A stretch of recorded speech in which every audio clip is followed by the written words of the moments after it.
And to Anambra State here, where mixed reactions trailing the list of candidates released by the Independent National Electoral Commission for the November governorship election. The list comes as a surprise to many, as prominent names, including that of former Central Bank Governor Chukwuma Soludo and PDP's Valentine Ozugbo, were missing, while Chukwuma Umeoji replaces Soludo for ABGA. The PDP has no candidate on the list. And Yoruba is listed for the All Progressives Congress, and Dr. Akachukwu Nwokwo will contest under the platform of the African Democratic Congress.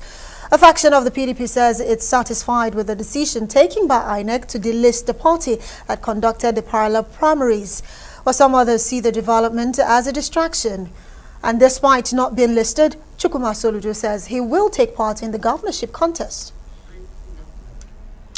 Okay, we're now joined by the Inec National Commissioner of Information and Voters Education Committee Chair, Festus Okoye. Well, incidentally, Festus, you're a lawyer. Very warm welcome to Newsnight. Thank you so much. The same rigmarole, the same hula baloo, the same, turnaround, if you like it, or confusion before a major election, particularly that of Anambra State. Different court orders here. We hear that there are about 9 court orders, and INEC has decided to obey some of these orders. That's the reason, basically, for dropping the candidates of the PDP and that of ABGA, Soludo and Ozugbo. Exactly. The commission obeyed court orders from courts of competent jurisdiction. And as you are aware, this commission released the timetable and schedule of activities for the conduct of party primaries early enough to enable the various political parties put their house in order to conduct valid and competent party primaries. But it's really unfortunate that we are getting court orders from almost everywhere. In fact, for one of the political parties, we have court orders from every geopolitical zone. The only place where we don't have a court order coming from now is the ECOWAS court. So we have court orders flying left, right, and center, and I don't think it's really healthy for our democracy. Well, while you're talking about court orders, I want us to stay on the issue right now, because I do know that INEC had said that there was no, factions in the PDP prior to that primary election. So at what point did you actually decide that it was okay for you to take a court order by a faction of the party which cancelled the candidacy of Ozugbo? Well, based on our rules, based on the law, before a political party will conduct congresses or conduct any convention or meeting relating to where people will be elected or where party primaries will take place, they ought to give the commission 21 days notice. And when you give us 21 days notice, we monitor your meeting or your convention or your primaries, and we document it, and then it goes into a file. But, by the provisions of Section 287 of the Constitution of the Federal Republic of Nigeria, the Commission is under a constitutional obligation to obey and respect orders from courts of competent jurisdiction. So it is not within our purview to begin to pick and choose which court order to obey, or to begin to question why a court should ask us to respect the primaries of a political party or a faction of a political party that is not within the docket of the commission. Our responsibility is to obey court orders and orders from courts of competent jurisdiction. Your conscience is very clear in INEC that those candidates that you've dropped, their parties, PDP, ABGA, organized their primary, given you the statutory notification of 21 days, and you supervised the primary election. Yes, the political parties gave us, the 18 political parties that contested, that organized party primaries, gave us the 21-day statutory notice. But some of the parties did not give us the requisite notice for the conduct of their own congresses, where ad hoc delegates were elected. So any party that did not fully comply with our rules and with our procedures and our processes, we drew their attention to all these things. So all the political parties know where they stand in relation to the conduct of their party primaries. Are you concerned about all of this court orders and all of this, cases all around the place? Are you concerned that they might not be concluded before the November 6th election, which is just around the corner, really? Yes, we are really concerned because based on our timetable, based on the way we do our things, we like to plan. And we like to plan on the basis of what is on ground. And we cannot begin to print ballot papers and begin to plan well when we do not even know who the candidates of the political parties will eventually be. So it's a source for concern. But we are confident that the courts understand the fact that speed and certainty is important in relation to the conduct of elections, and that some of these matters will be disposed of on time to enable us print ballot papers and also plan expeditiously for the election.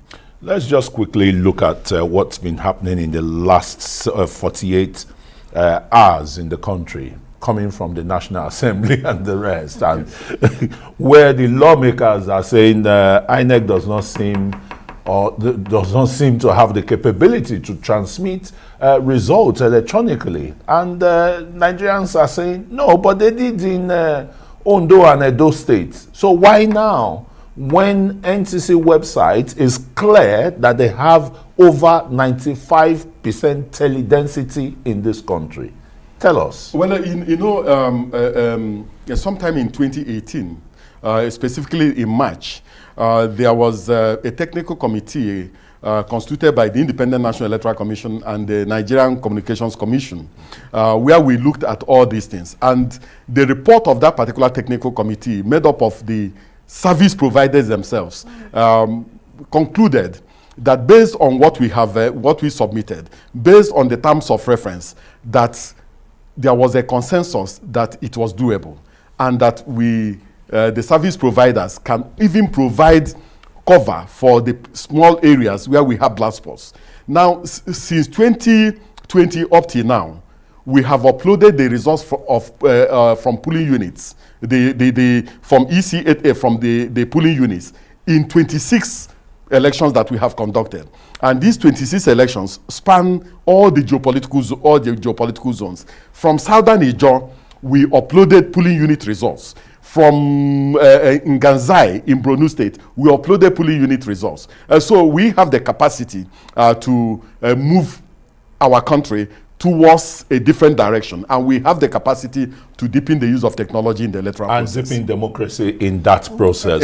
Exactly. It will look like Nigerians don't agree with the lawmakers in the National Assembly. From what he's even saying, you as well, you believe you have the capacity. The capacity is there. That's why I say, yeah, technologically, electronically, or whichever, I mean, the best way to transmit. So it's like some of our lawmakers are just scheming, in a way to continue how to rig easily, using thugs, snatching ballot boxes and the rest, which the commission does not want to continue again. The lawmakers, they have the constitutional virus to make laws for this particular country. But the commission, we derive our powers directly from the constitution. Section 78? Exactly.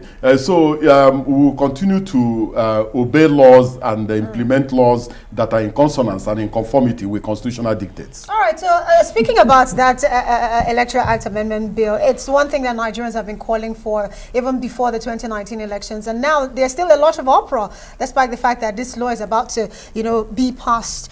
But apart from the e-transmission of results, what other concerns does INEC have as a commission about this bill that has just, been passed by the House of Representatives? Well, one thing the commission does not want is for a particular electronic solution to be written into the Electoral Act. For instance, you cannot just go into the Electoral Act and write in the smart card reader into the Constitution, into the Electoral Act, because technology is dynamic and the technology does change. And the smart card reader was designed by our in-house engineers. And from what they are doing at present, they believe that there are more modern ways of doing things.